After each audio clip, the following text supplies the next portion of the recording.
19 awalnya merupakan panjangan nama dari para personil awal, yakni huruf D dari Dani, huruf E dari Erwin, huruf W dari Wawan, huruf A dari Andra dan Ari Lasso. Nama tersebut mewakili nama band ini hingga kini. Dari deretan nama personil awal pembentuk nama Dewa itu, yang tersisa saat ini tinggal Dani dan Andra. Sedangkan Ari Lasso saat ini statusnya bukanlah member Dewa 19. Episode kali ini IPM ingin membahas hal-hal menarik terkait 4 vokalis Dewa 19. Ari Lasso. Generasi yang tumbuh di era 90-an dan 2000-an pasti nggak asing dengan Ari Lasso. Bahkan mungkin hingga saat ini dirinya masih jadi salah satu solois paling tenar di Indonesia. Musik pop rock dipadukan dengan profil suara bernada tinggi yang dimilikinya, jadi salah satu daya tarik penyanyi bernama Ari Bernardus Lasso ketika tarik suara di atas panggung. Setelah keluar dari Dewa 19 dan vakum selama 2 tahun, akhirnya Ari Lasso kembali berkarya pada tahun 2001 dengan merilis sebuah album solo. Dirinya memberi judul album tersebut dengan Sendiri Dulu dan akhirnya mengangkat namanya sebagai seorang solois. Lalu fakta menarik apa terkait Ari Lasso? Ya, mungkin gak banyak yang tahu bahwa salah satu faktor yang membuat Ahmad Dhani melirik Ari Lasso adalah slang. Saat itu, pentolan Dewa 19 tersebut mencari seorang vokalis yang bisa bernyanyi dengan genre rock layaknya kakak slang. Saat itu, Ahmad Dhani merasa cocok dengan Ari Lasso ketika mereka sedang latihan dengan membawakan lagu How to Say I'm Sorry dari Chicago. Karakter suara dari Ari Lasso dinilai mampu memenuhi kriteria karakter suara yang diinginkan oleh Ahmad Dhani. Karakter Ari yang cukup kuat di deretan album Dewa 19 menjadi hal berat di saat Dhani harus mengambil Once Michael untuk menggantikan Ari. Keraguan, ketakutan, atau apapun itu namanya terjadi saat itu. Takut jika pendengar Dewa 19 tidak siap dengan materi suara vokalis baru di album Bintang 5. Hal itu akhirnya disiasati dengan tetap menyertakan suara Ari yang kebetulan pernah take vokal lagu Roman Picisan, di mana lagu itu adalah jagoan album Bintang 5. Pada beberapa bagian lagu diterapkan teknik lapis atau layering pada track vokal Once dengan suara Ari. Dan itu mujarab, transisi pergantian vokal di tubuh Dewa 19 ini berjalan sukses.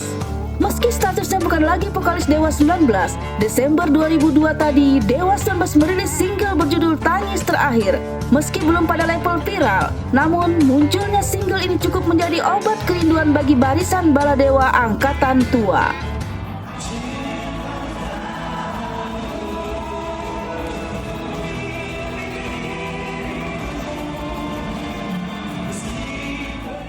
Once Michael.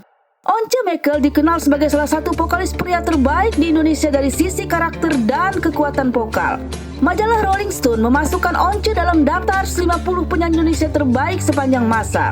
Namun tidak banyak yang tahu, sebelum bergabung dengan Dewa 19, Once sebenarnya sudah pernah merilis single solo berjudul Juwita Pandang pada 1991 dan Anggun pada 1999. Sebelum resmi menggantikan Ari Lasso, pria lulusan Fakultas Hukum Universitas Indonesia ini juga terlibat di beberapa proyek Dhani. Bagi baladewa angkatan tua, pasti sebagian juga menyadari bahwa sebenarnya suara Once sudah muncul di beberapa hits Dhani sebelum rilisnya album Bintang 5. Yang pertama, jika jeli mendengar, ada suara Once di lagu Bidadari Kesunyian di album Ideologi Sikap Otak Ahmad Band tahun 1998. Suara itu secara jelas terdengar di menit kedua lagu itu. Yang kedua, lagu suara Once juga terdengar jelas pada opening lagu Kuldesak. Lagu ini adalah proyekan Ahmad Dhani dan Andra Ramadan pada tahun 1999 sebagai original soundtrack film Kuldesak. Yang ketiga, suara Once juga muncul di album The Best of Dewa 19 tahun 1999. Album yang menjadi album terakhir bagi Ari Lasso bersama Dewa 19. Sama halnya di lagu Bidadari Kesunyian dan Kuldesak. Pada visual klip persembahan dari surga dan elang ini juga tidak memuat wajah Once. Namun suara Once yang khas terdengar di beberapa part lagu ini. IPM menganggap ini adalah cara jitu Dhani dalam proses transisi vokalis dari Ari ke Once. Kasarnya adalah secara halus dan perlahan membiasakan suara Once ke telinga baladewa sebelum resmi menggantikan Ari. Karena sangat sedikit sekali band tetap bisa eksis saat berganti vokalis selamanya. Namun Dewa malah melejit. Tercatat, Bintang 5 sukses mencatatkan penjualan paling laris dari semua album Dewa 19 yang pernah dirilis, yakni sebanyak 1,7 juta kopi. Fakta Fakta menarik lainnya, Once cukup sering berselisih dengan Dhani. Bahkan beberapa sumber menyebut bahwa perselisihan itu kerap menjadikan Once berniat keluar.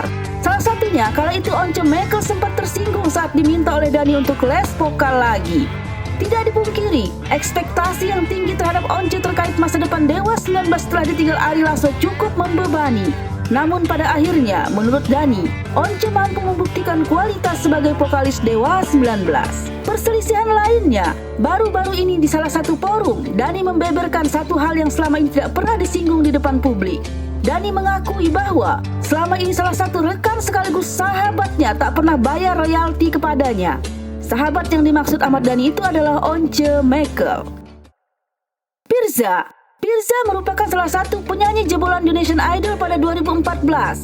Ia keluar sebagai juara ketiga ajang pencarian bakat RCTI itu. Penyanyi bernama asli Muhammad De Firza ini lahir di Banda Aceh pada 12 Mei 1990. Ibunya keturunan Arab Aceh sedangkan ayahnya berdarah Jawa. Ia menghabiskan masa kecilnya di Aceh, pernah merasakan berdomisili di Pekanbaru untuk kemudian pindah ke Medan dan mengenyam pendidikan SMA dan kuliah di sana. Pada 7 Juli 2014, akun Twitter band rock bentukan Ahmad Dhani, Mahadewa, secara resmi mengumumkan telah menggait Pirja sebagai vokalis baru mereka, menggantikan posisi Judika. Yang menarik, diam-diam Pirja rupanya sudah dibidik Ahmad Dhani untuk diorbitkan dan diajak rekaman sejak audisi Indonesian Idol. Pirja mengungkapkan jika dirinya diajak Ahmad Dhani rekaman, bahkan Dhani sampai mengirim orang untuk menjemputnya. Pirza menyebut jika awalnya dia mendapat SMS dari Ahmad Dhani, awalnya tak percaya jika yang mengirim pesan adalah Ahmad Dhani. Pirza mengungkapkan jika dirinya dan ibunya tak percaya yang mengirim pesan SMS adalah Ahmad Dhani, sebab nomor pengirim pesan disebutnya bukan nomor cantik. Namun, sesuai catatan IPM, berbeda dengan vokalis Dewa 19 lainnya, Pirza adalah satu-satunya vokalis yang tidak dibuatkan single bersama Dewa 19. Kontribusi Pirza di Dewa 19 selain pertunjukan live, hanyalah merekam ulang atau meremajakan lagu-lagu hits Dewa 19 menjadi versi Pirza. Memang sih statusnya bukan vokalis tetap Dewa 19. Elo bergabung dengan Dewa 19 terhitung sejak akhir Februari 2022. Meski statusnya sama seperti Pirza, yaitu sebagai vokalis tamu. Namun nasib baik Elo malah terlibat di single baru Dewa 19 berjudul Juliet. Lagu baru Dewa 19 ini dirilis di usia 2 bulan bergabungnya Elo di Dewa 19. Yang spesial bagi IPM, lagu ini adalah lagu pertama setelah 12 tahun Dewa 19 tidak merilis single baru. Tampilan Elo yang sedap dipandang dan juga mampu menjadi crowd control saat pertunjukan musik Dewa 19 menjadi nilai plus bagi Elo. Dengan vokal Elo membuat Dewa 19 nampak seperti lebih macho bermain di atas panggung. Dhani mengaku bergabungnya Elo dengan Dewa 19 bermula dari tawaran produsen rokok membiayai penggarapan musik untuk channel YouTube miliknya, yaitu Video Legend. Saat itu, Dewa 19 berkolaborasi dengan Elo membawakan lagu Takkan Ada Cinta Yang Lain yang mendapat sambutan hangat penggemar. Hasilnya, video kolaborasi mereka ditonton lebih dari 3,6 juta kali. Dari situ, kolaborasi Bapak 5 anak itu kemudian melakukan perbincangan khusus dengan Elo untuk menggaitnya sebagai vokalis Dewa 19. Oke, demikian episode kali ini. Berbicara 4 vokalis Dewa 19 memang tidak pantas untuk dibanding-bandingkan, karena masing-masing memiliki signature masing-masing. Contohnya, membandingkan Ari dan Once sama halnya membandingkan Mercy dan BMW. Masing-masing punya keunggulan. Jika ada pendapat, tulis di komen ya. Salam sehat musik Indonesia.